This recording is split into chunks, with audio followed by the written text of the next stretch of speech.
Josué capítulo 1, do verso 1 ao verso de número 7, estaremos lendo esse texto. Diz assim a palavra do Senhor. E sucedeu depois da morte de Moisés, servo do Senhor, que o Senhor falou a Josué, filho de Num, servo de Moisés, dizendo: Moisés, meu servo, é morto. Levanta-te, pois, agora, passa este Jordão, tu e todo este povo, a terra que eu dou aos filhos de Israel. Todo lugar que pisar a planta do vosso pé, vos tenho dado, como eu disse a Moisés, desde o deserto e desde este Líbano até o grande rio, o rio Eufrates, toda a terra dos heteus e até o grande mar, para o poente do sol será o vosso termo. Ninguém se susterá diante de ti todos os dias da tua vida. Como fui com Moisés, assim serei contigo.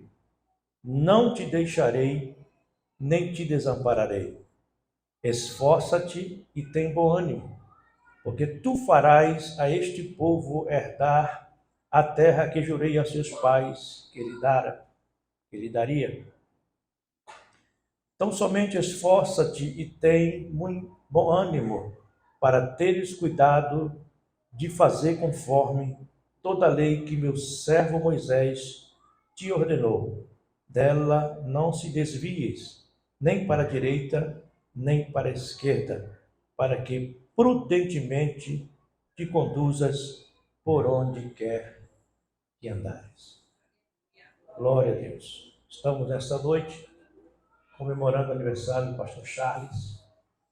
E é claro, nós também temos a responsabilidade de trazer uma palavra. E como já foi dito, aqui estão as pessoas que realmente amam. E eu estava pensando hoje a respeito do amor, uma palavra que hoje não tem muito sentido para muitas pessoas. Mas feliz é aquele que ama de verdade. E nós temos o privilégio de ter o pastor Charles como nosso amigo, como nosso irmão. E eu me lembro que mês passado, se não me engano, nós tivemos a nossa reunião de obreiros e nós fomos com as mesmas roupas. Eu fui com o terno igual do pastor Charles, eu fui com a camisa igual do pastor Charles, com a gravata, com o sapato e ainda estava de óculos, eu. Aí o pessoal olhou assim no estacionamento, vocês são irmãos? Aí tiraram uma foto, né? O pastor Charles ficou feliz, eu também fiquei feliz, não é verdade? Porque isso, irmãos, a recíproca, o amor, é algo que precisa ser demonstrado entre nós. E a palavra de Deus diz que, ó, quão bom e quão suave é que os irmãos vivam em união. Estamos aqui em harmonia, estamos aqui em união e louvamos a Deus pelo privilégio de ter os irmãos e ter os amigos aqui conosco. Vamos lá. Esse texto que nós lemos nesta noite é um texto de alguém que agora assumiram uma grande responsabilidade. Nós conhecemos a história de Moisés. Moisés foi um homem que foi chamado por Deus para uma obra específica, para algo especial, para tirar o povo de Israel do cativo. E todos nós sabemos que Moisés, ele liderou esse povo por 40 anos. E eu acredito que não tenha sido fácil para Moisés, né, levar este povo, guiar este povo, orientar este povo. E é claro que a grande responsabilidade que esse homem tinha, visto agora que Deus, claro, evidentemente pela sua onisciência, já estava preparando alguém para substituir Moisés. E esse homem chamava-se Josué. E nós observamos aqui no capítulo 1 que Moisés, ele agora era morto, e agora Deus chega para Josué e diz para Josué, Josué, versículo 1, verso 1. E sucedeu depois da morte de Moisés, servo do Senhor, que o Senhor falou a Josué, filho de Nun, servo de Moisés, dizendo, Moisés, meu servo, é morto. Levanta-te, pois, agora, e passa este Jordão. E eu imagino, irmãos, o coração de Josué ao receber a notícia de um homem que ele trabalhara por muitos anos. Agora, assumir esta responsabilidade era algo que precisava de muita coragem. Precisava de ter algo de sobrenatural sobre a sua vida para que ele viesse dar continuidade a esse trabalho. Eu imagino quando Deus fala com Josué, e Josué ouve a notícia de que Moisés já não estava mais entre eles, e Deus o encoraja dizendo, meu servo Moisés é morto, levanta-te. Levanta-te e passa este rio. Irmãos, era muita gente, era mais ou menos 2,5 milhões de pessoas para guiar, para orientar, para passar informações. E é claro que quando a pessoa é vice, ele não tem tanta responsabilidade. Moisés era o ajudante, Moisés era o vice, né? Era a pessoa que estava ali diretamente com Moisés. Só que agora Deus chega para ele e diz, olha, você agora, parafraseando, você agora vai guiar este povo. Você vai dar continuidade à obra que o meu servo Moisés começou. Então nós sabemos da história de Moisés. Moisés era um homem que tinha íntima comunhão com Deus. Ele tinha todas as estratégias, tinha sabedoria, né, para entrar e sair. E agora Josué eu imagino Josué agora se vendo numa situação, numa responsabilidade que teria que levar esse povo avante. E é claro, irmãos, que Deus fala com Josué por 3 vezes, esforça-te e tem bom ânimo. Deus queria que Josué não temesse, Deus não queria que Josué desistisse da responsabilidade. E muitas das vezes nós somos chamados para fazer algo e nos achamos incapazes. Eu, pastor Edson, pastor Charles, pastor Jaime, pastor Júdice, que aqui está, os demais obreiros que aqui estão, já sentem, já veem, já passaram por essa experiência de acharem que não são capazes, que não são dignos de fazer esse trabalho. Só que tem um porém. Quem me chamou foi Deus. Quem te chamou foi Deus. E é Ele quem me capacita, Ele quem te capacita para fazer esta obra. O que Deus quer de mim e de você nessa noite é que nós não venhamos temer aquilo que nós estamos visualizando. Porque eu imagino Josué com os seus olhos carnais, olhando a multidão de mais ou menos 2,5 milhões de pessoas, eu imagino ele falando, Senhor, como é que vou fazer agora? Eu lembro muito bem quando eu assumi a congregação pela primeira vez e fui chamado para pastorear. E o pastor Eliseu me chamou e disse, irmão Edson, você foi apresentado aqui para assumir uma determinada congregação. E eu nunca pastoreei, eu sempre fui vice, eu sempre ajudei muito o pastor, né? Eu era o primeiro a chegar na congregação e o último a sair. Meia-noite, meia-noite e meia, 1h da manhã, né? Eu não tinha esse problema de ficar até o pastor ir para a casa dele.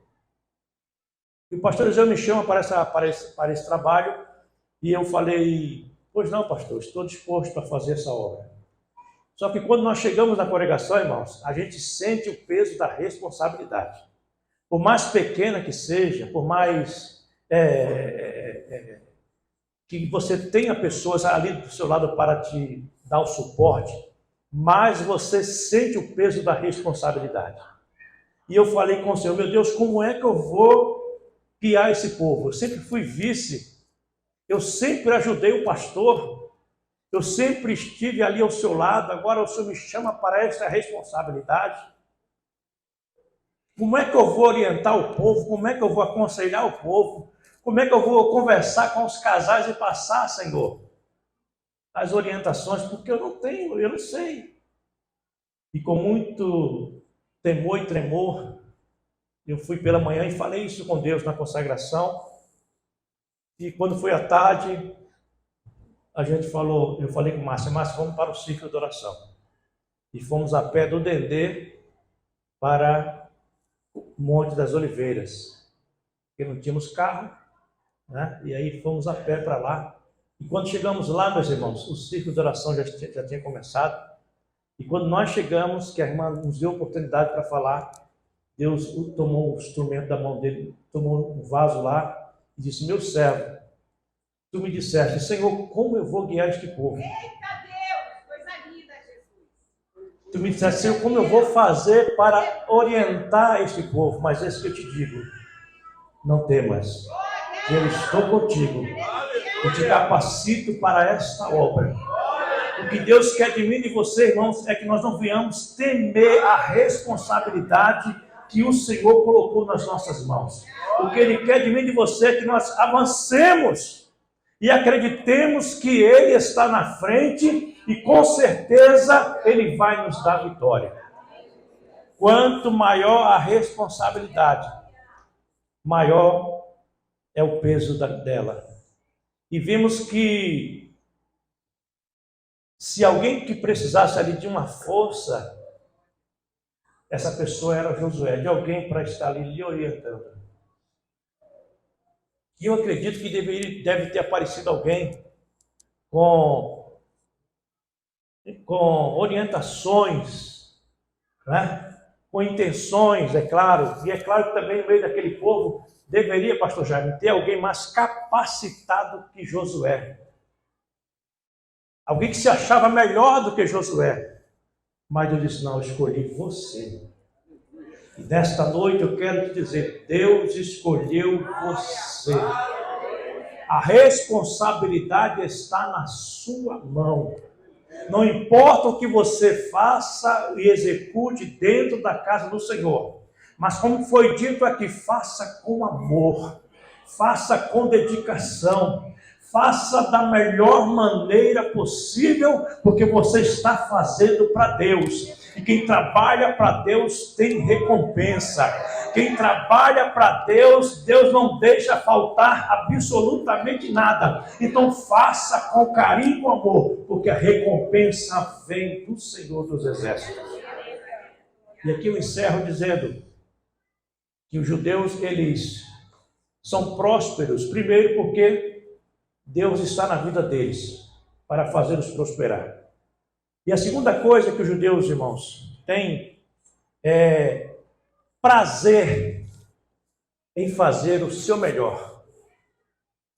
Se você colocar um judeu para varrer, ele vai varrer com excelência. Se você colocar um judeu para lavar, ele vai lavar com excelência. E outra coisa, ele vai varrer, ele vai lavar, ele vai fazer, e não está preocupado com quem está olhando, com quem está vendo, porque ele não precisa disso. Porque ele fazendo assim, ele sabe que está honrando o nome do Senhor. Então, nesta noite, quem sabe você está pensando, mas eu estou fazendo aqui, ninguém está vendo. Está vendo sim. O Senhor está lá em cima vendo. Então, faça com prioridade, faça com prazer. Mesmo que seja uma coisa mínima, uma coisa pequena, mas faça, porque Deus, o Senhor, vai te recompensar. Que nesta noite Deus possa continuar com esta igreja. Pastor Charles tem feito esse trabalho com muito finco, com muita alegria, com muito prazer, com muito esforço. E aqui nós estamos vendo e ouvimos as pessoas falarem, estamos vendo os frutos do trabalho da mão desse homem de Deus que tem dedicado a sua vida em prol da sua vida. Então, quando alguém chegar para tentar falar algo contra a vida, contra o seu pastor, não aceite. Por quê? Porque ele está doando a vida dele pela sua. Porque se fosse por ele, se fosse por nós, nós não teríamos condições alguma de fazer isso. Mas Deus capacitou a cada um e deu a cada um instrumento, uma ferramenta, as estratégias para fazer esta obra. Que Deus possa continuar abençoando esta amada congregação. Que Deus possa continuar abençoando o pastor Charles, a irmã Lília, todos os seus filhos que aqui estão, os obreiros e mães, e que nós não venhamos olhar para os lados, nem olhar para os obstáculos, mas que possamos continuar olhando para o Senhor, que é o autor e consumador da nossa fé. Que Deus em Cristo continue vos abençoando e que possamos seguir em frente. E como diz o pastor Marcos, para trás nem para pegar impulso. Que Deus em Cristo vos abençoe.